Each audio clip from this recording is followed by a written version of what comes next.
Jeudi 29 juin 2017, bonsoir à toutes et à tous et merci de choisir l'ORTB pour vous informer. Coup de tonnerre après le Conseil des ministres d'hier, l'audit de la gestion de la filière coton de 2013 à 2016 révèle des irrégularités graves. À Cotonou, des citoyens ont réagi. Vous les suivrez dans ce journal.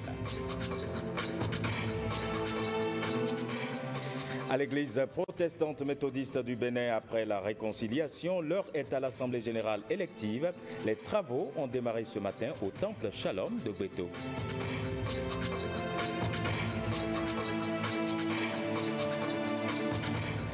Et puis la Fédération béninoise de tennis peut être fière. Elle a présenté ses trophées et médailles au ministre des Sports. À suivre dans ce journal le compte-rendu de la cérémonie.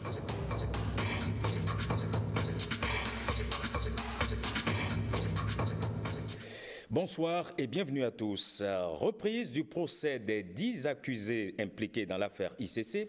Après plusieurs tentatives, la Cour est finalement constituée. Les avocats de la défense voudraient s'assurer de la probité des jurés et c'est fait ce matin. Le procès, il a démarré.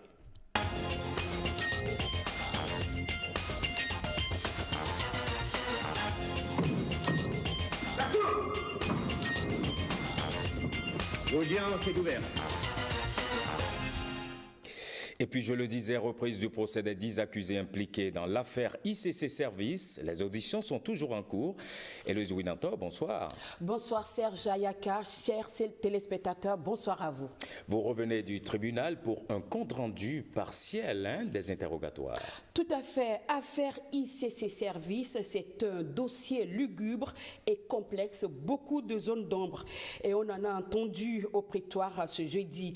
À l'entame de l'audition, le collectif des avocats de la défense évoque 2 incidents. Le premier, sur les 10 avocats, les 10 accusés, 4 avaient bénéficié de liberté provisoire, dont 2 se sont constitués prisonniers. Ils ont comparu librement le mardi 27 juin dernier, premier jour de l'audience. Malheureusement, ils ont été déposés à la prison civile de Cotonou après le report des débats ce jeudi. Situation déplorée par la défense qui cite l'article 279 du Code de procédure pénale. Selon les avocats, les accusés doivent comparaître en toute liberté jusqu'à la fin du procès. Le ministère public estime qu'il n'a fait qu'exécuter l'ordonnance de prise de corps. Et après quelques minutes de suspension, la Cour prend fait et cause pour la défense. Mais ce n'est pas fini. Un deuxième incident est soulevé. Le port de gilet carcéral par les accusés à la barre et qui ne devrait pas l'être en vertu de l'article 322 du Code de procédure pénale, selon Maître Hervé Baguidi. Eh bien, la requête de la défense après suspension est rejetée. Alors, de suspension en suspension, finalement, l'interrogatoire a finalement démarré à 15h45 avec des accusés qui ont nié en bloc les faits mis à leur charge. Mais avant, Héloïse, rappel des faits. Un petit rappel des faits. Sachez qu'au courant 2006, Guy Aplogan, Ludovic Ponfil Dohou et autres ont créé la structure e-business devenue ICC Service plus tard. Une structure de placement d'argent ayant pour activité l'épargne, la tontine et les placements de fonds générant des taux d'intérêt variés et attractifs allant jusqu'à 160% l'an. Cette structure a été créée sans autorisation préalable jusqu'en 2007. Ils n'ont d'ailleurs jamais eu l'agrément jusqu'à l'éclatement de cette affaire. Les responsables de l'ONG faisaient croire aux déposants que les fonds collectés étaient placés en ligne sur le net, alors qu'ils s'en servaient plutôt pour acquérir des biens au nom de la structure ou en leur nom propre. La structure fonctionna ainsi jusqu'à ce que le caractère illégal des activités de ICC Service ait été révélé au grand jour par le nommé Grégoire Kokou Arizime, alors coordonnateur de la cellule de surveillance des services financiers décentralisés du ministère de l'économie et des finances, qui aurait fini par recevoir contre la promesse de l'obtention de l'agrément pour ICC Service la somme de 223 3 millions de francs CFA des mains de Émile Tegbenou, l'un des accusés.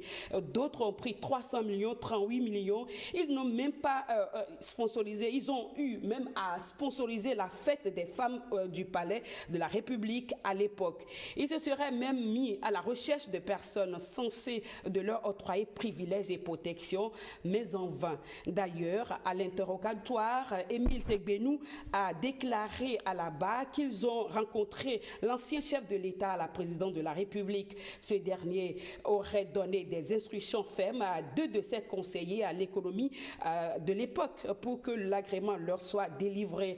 Le déclic du basculement est intervenu le 1er avril 2006 quand un journaliste sur une chaîne de radio a appelé les déposants à aller retirer leur agent des agences de ICC Service, a laissé entendre Émile Tegbenou. Deuxième accusé auditionné, le président directeur général de ICC Service, Guy Aplogan. Il recuse tous les chefs d'inculpation, mais reconnaît qu'il est l'un des précurseurs de l'initiative. Et il dit, je cite, « J'ai créé la structure parce que je veux aider mes frères en Christ ».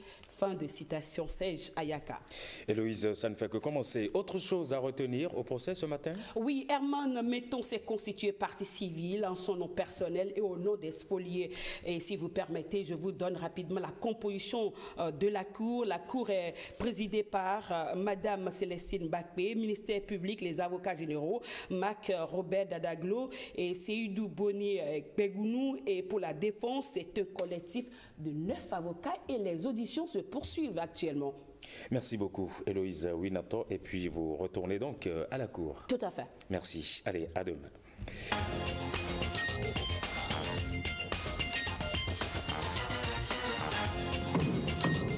La Cour! L'audience est ouverte.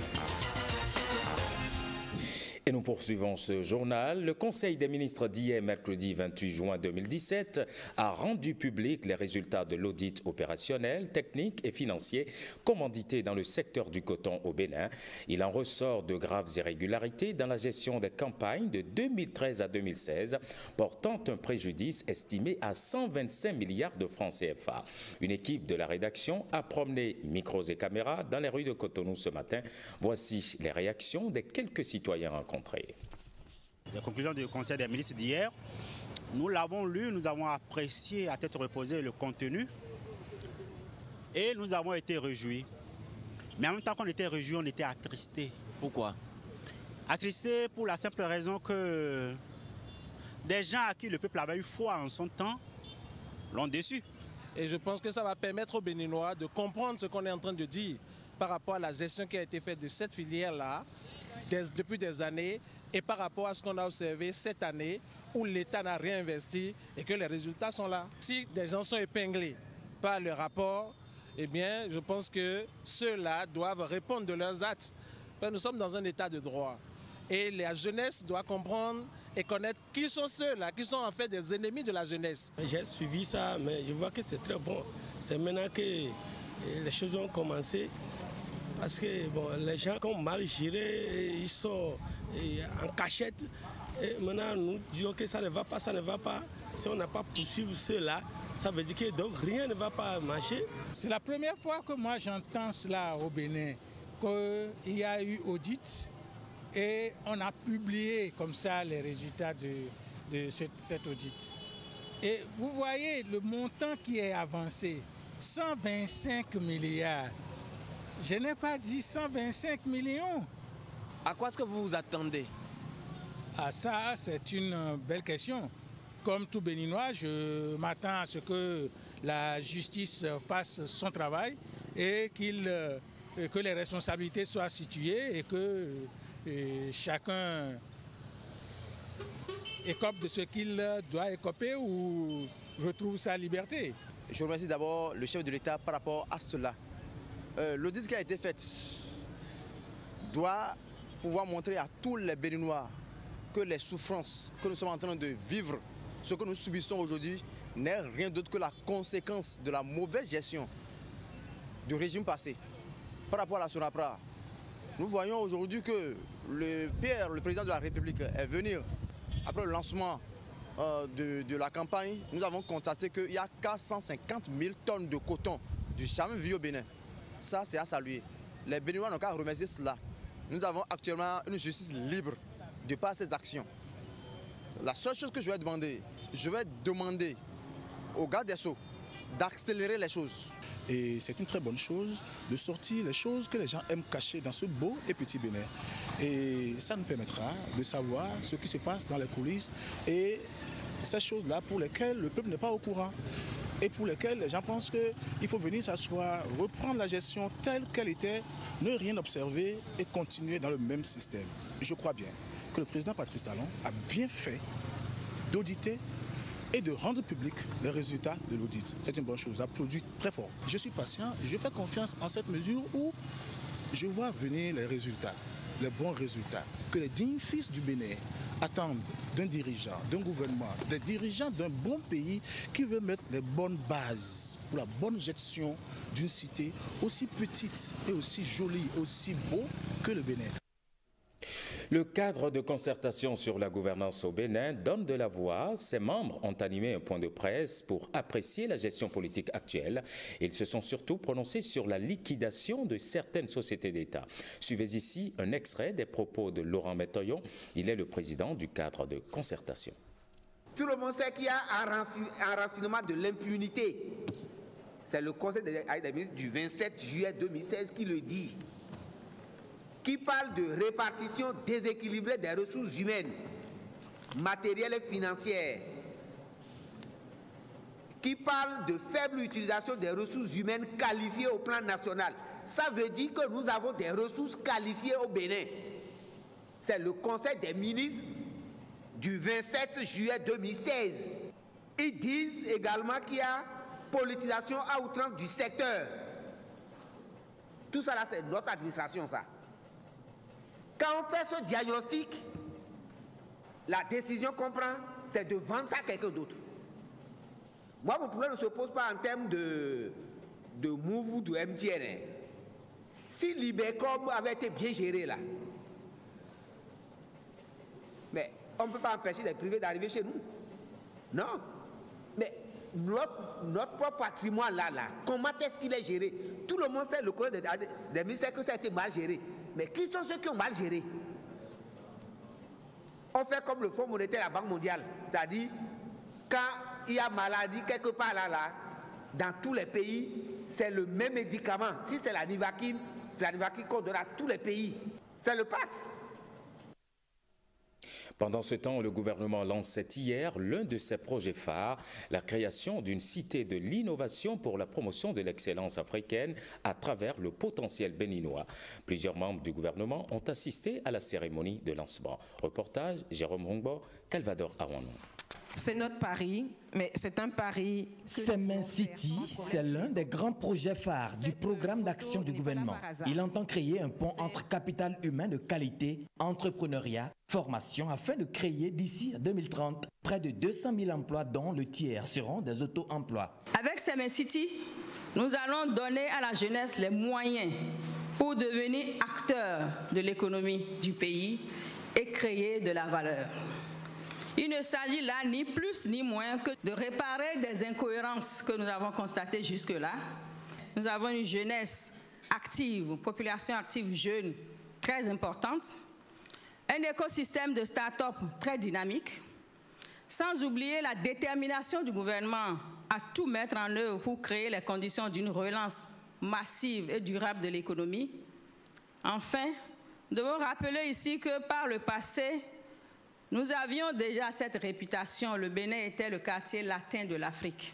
Chaque détail du projet Semen City a été minutieusement pensé. Ce 7e axe du 3e pilier du PAG Bénin révélé porte un intérêt capital pour le ministère du Cadre de vie et du Développement durable. L'ambition de la CIS à court terme est de transformer Semen-Poddy en une ville durable et intelligente, mais conçue selon les plus hauts standards internationaux. Plus qu'un campus ou une zone économique, vous vous rendrez compte que nous avons fait le choix audacieux de créer la première ville durable du Bénin. Notre but est de parvenir à une intégration parfaite entre la nature béninoise, la culture africaine l'architecture et la technologie durable et connectée. Les dés sont ainsi jetés, la mobilisation des partenaires, tant nationaux qu'internationaux, fortement sollicités. Impressionnant de voir un projet comme ça au Bénin. J'avoue qu'on n'imagine pas le Bénin sur ça, et c'est en ça déjà que c'est impressionnant, parce que quelque part le label est assez marquant, le Bénin révélé.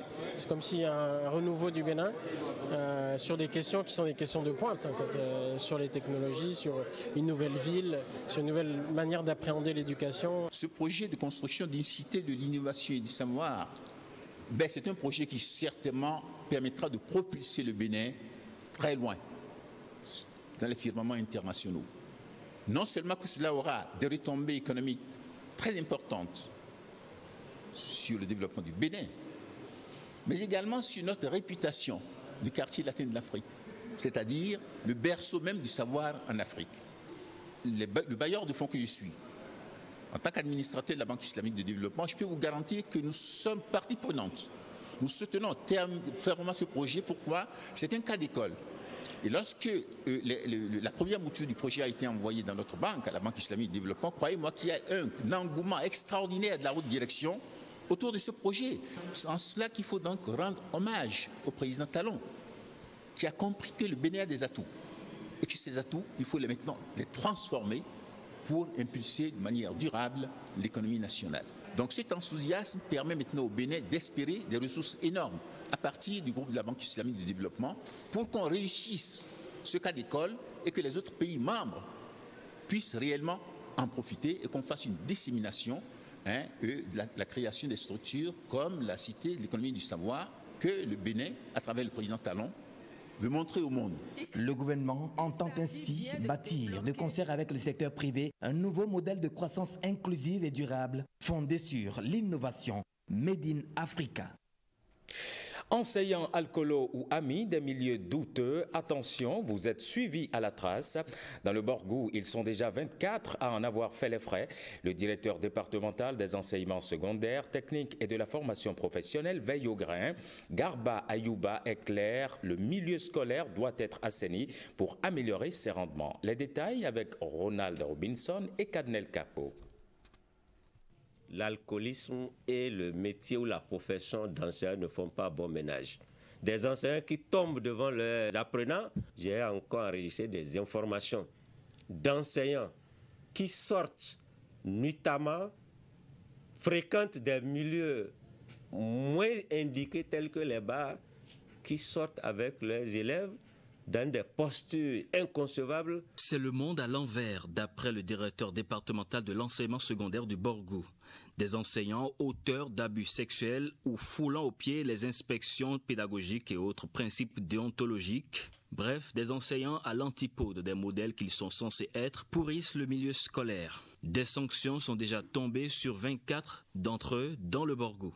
Il y a eu 24 enseignants qui ont été sanctionnés objectivement et j'ai présenté et soutenu mon dossier devant les partenaires sociaux véritablement qui ont reconnu la justesse de ma procédure. La sanction, c'est le retrait systématique des travaux d'examen du BEPC. Il y a même un qui sera retiré des travaux d'examen et du BEPC et du baccalauréat. L'enseignant, il est éducateur et non corrupteur de la jeunesse. Si c'est des cas de grossesse ou de harcèlement, il y a d'abord la procédure judiciaire que peut déclencher la victime ou ses parents et la procédure administrative. C'est des sanctions graduelles contenues dans les textes, notamment l'arrêté 154 portant répression du harcèlement sexuel dans les établissements scolaires d'enseignement technique. Avoir 0 enseignant impliqué dans ces travers, souvent à la base du décrochage alarmant dans le Borgou,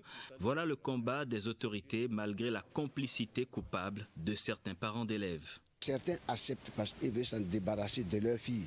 Et c'est la méconnaissance des tests. Si nos parents aujourd'hui savent que si on engrosse une fille et que les sanctions sont là, donc vous allez voir que ça va cesser. Il importe de sensibiliser davantage les parents d'élèves et les victimes sur les voies de recours. Il faut aller signaler ça au directeur départemental ou bien à nous, présidents des bureaux APE. Sur un autre registre, le débat sur le carbone se poursuit à Cotonou. Si c'est une occasion pour les pays industrialisés d'acheter leur droit de polluer, entre griffes, les pays africains, eux, insistent sur leur droit au développement. Mais alors, quel mécanisme mettre en place pour permettre aux pays africains de ne pas rester victimes expiatoires de l'hyperdéveloppement et de la pollution mondiale? Ulvaeus Balogun et Edmond Ongbo ont enquêté. L'homme, de par sa respiration, a toujours généré la création de CO2, dioxyde de carbone dans l'air. Le carbone, un élément indispensable à la vie. Le carbone, c'est cette substance que l'on trouve non seulement dans les sols, en général on n'y pense pas, mais que l'on trouve aussi dans les hydrocarbures et qui est la composante essentielle des gaz à effet de serre. Mais avec le développement industriel, l'activité humaine est devenue, selon les experts, la cause principale du réchauffement climatique. Avec pour première victime l'Afrique, le continent le moins pollueur. Les pays qui sont les plus gros émetteurs de carbone ont la responsabilité, sous la Convention cadre sur le changement climatique, de réduire leurs émissions de carbone, pendant que les pays comme les pays africains doivent, eux, s'adapter au choc climatique existant. On se rend bien compte que si on continue, si la tendance vraiment se continue, on est bien loin de maintenir le réchauffement climatique à 2% tel qu'il a été retenu par l'accord de Paris. Et pire, si les politiques échouent, on est en train d'aller droit vers un réchauffement de 4 degrés Celsius. Pour faire face à ces effets néfastes du changement climatique, les pays africains ont décidé de se mobiliser avec pour mot d'ordre la mise en place d'un système de plafonnement et d'échange de droits d'émission de gaz à effet de serre, communément appelé marché carbone. Le marché carbone a été créé précisément à travers le protocole de Kyoto pour permettre à ce que celui qui réduit les émissions de carbone puisse être incité à le faire. Donc, et que quelqu'un qui ne peut pas le faire puisse encourager un autre à le faire en ses lieux et places. Ainsi, un changement complet dans la manière de produire, d'utiliser et de générer les ressources agricoles et forestières devient indispensable. Il y a très peu de projets qui permettent ou qui ciblent la transformation de nos déchets en énergie. Et que dans certains pays même, les décharges contrôlées et la transformation de l'énergie, le biogaz pardon, est brûlé au lieu d'être utilisé par exemple dans le transport ou dans l'énergie locale, parce que le biogaz est une forme d'énergie décentralisée. Rien qu'à commencer déjà par réduire les inefficacités, les inefficiences au niveau de la production agricole, on fera beaucoup d'économies.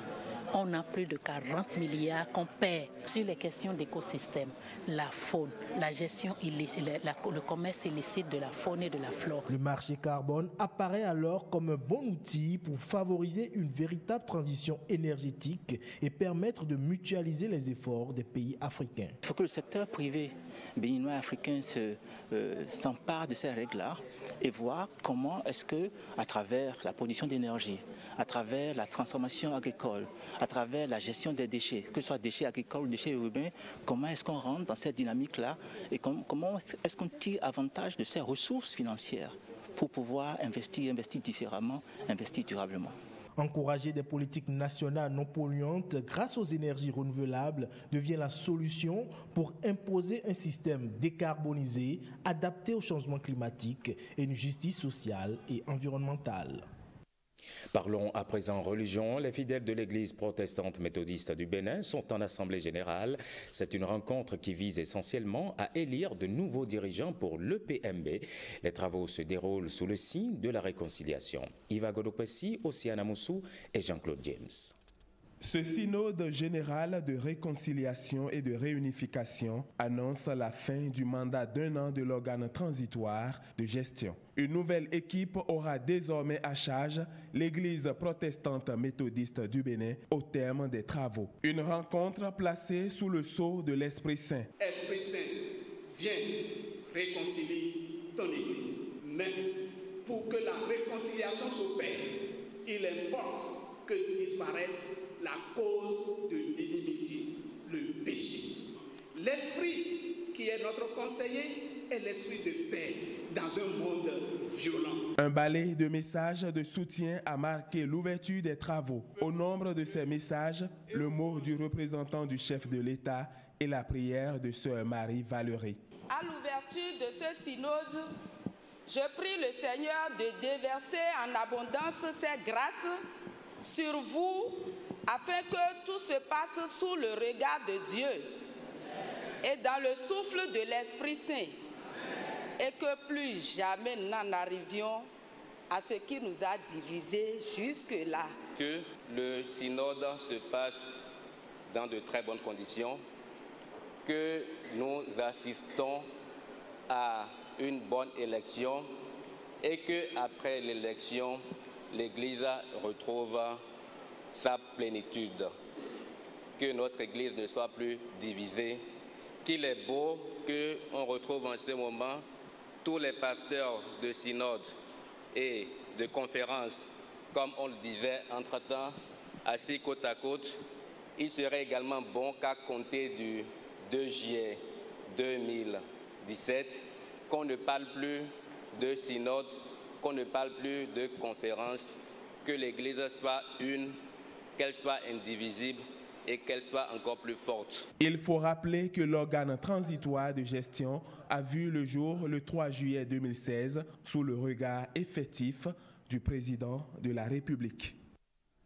Retenez ce nom, Eunice Loisel, c'est la nouvelle présidente du Lions Club Cotonou-Doyen. Elle succède ainsi au président 2016-2017, Samson d'Almeida, en fin de mandat. La cérémonie de passation de charge s'est déroulée ce mercredi au Benemarina Hotel de Cotonou. Enoch Ompati, Calvador Arwanou.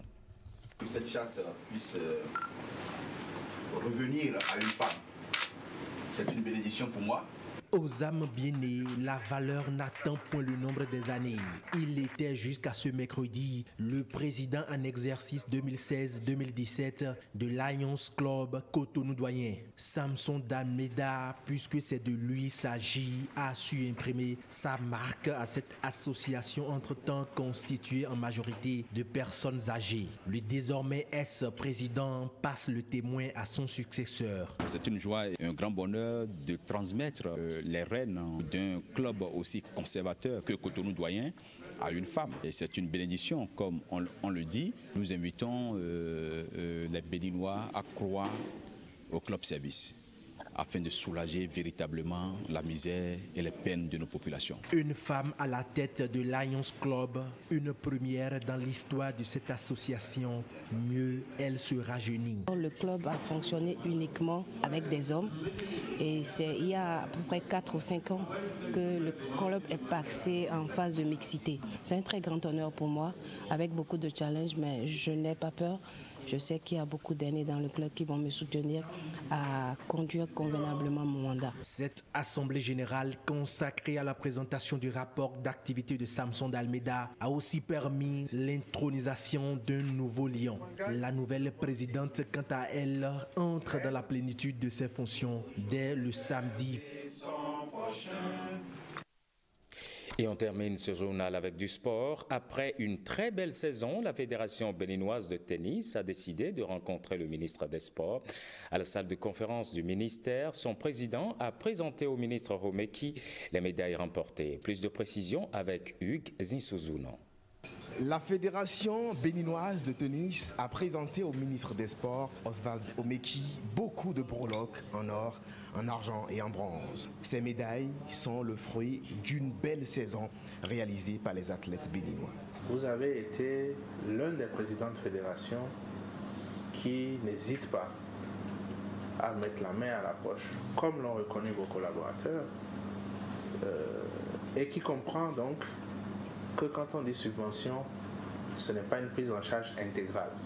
Vous faites tellement bien que je dois le rappeler, vous êtes un certain nombre. Je veux ici faire une mention spéciale à un de vos compères, la fédération de handball, qui essaye beaucoup aussi. Et puis il y en a quelques autres, la boxe, vraiment quelques fédérations qui se battent, qui essayent, qui continuent d'y croire. Et ces fédérations recevront de notre part une reconnaissance à la mesure de leurs investissements. La prochaine clé de répartition des subventions aux fédérations surprendra plus d'un. Jean-Claude Talon a apprécié la rencontre et les propos du ministre des Sports. Je pense que c'est très important cette rencontre-là parce qu'elle permet de mettre les joueurs en avant et ceux qui en particulier ont eu des mérites. Nous sommes dans une société et en tout cas à un tournant de notre pays, je pense, où le gouvernement tout entier nous a donné l'impression, en tout cas moi j'y crois, de faire la promotion de l'excellence, de la qualité. Donc que des jeunes qui se sont distingués à travers leurs exploits sportifs soient reçus par l'autorité, c'est quelque chose de bien et qui nous honore tous. Pendant toute notre mandature passée, nous avons régulièrement organisé ce que nous avons appelé les tournois de l'espoir, qui se sont passés chaque mois, en tout cas quand il n'y avait pas d'autres épreuves supra. Donc nous sommes dans la continuité d'une action qui est mûrie et qui a pour ambition de contribuer, de participer à la révélation du Bénin. Samedi, jour d'élection à la Fédération béninoise de tennis, Jean-Claude Talon n'aura pas les yeux rivés sur le coup central, mais dans l'urne. Et voilà qui referme cette édition. Merci à toutes et à tous de l'avoir suivi. Le programme prévoit tout à l'heure à 21h le documentaire Sale temps pour la planète. Il sera suivi de 2 feuilletons, Les choix de l'amour et Windeck. Prenez le rendez-vous du journal du soir, c'est à 23h avec Jérôme Rongbo. Cette édition, vous le savez, est à retrouver sur notre site, le www.ortb.bj. Merci pour votre fidélité et bonne suite de programme.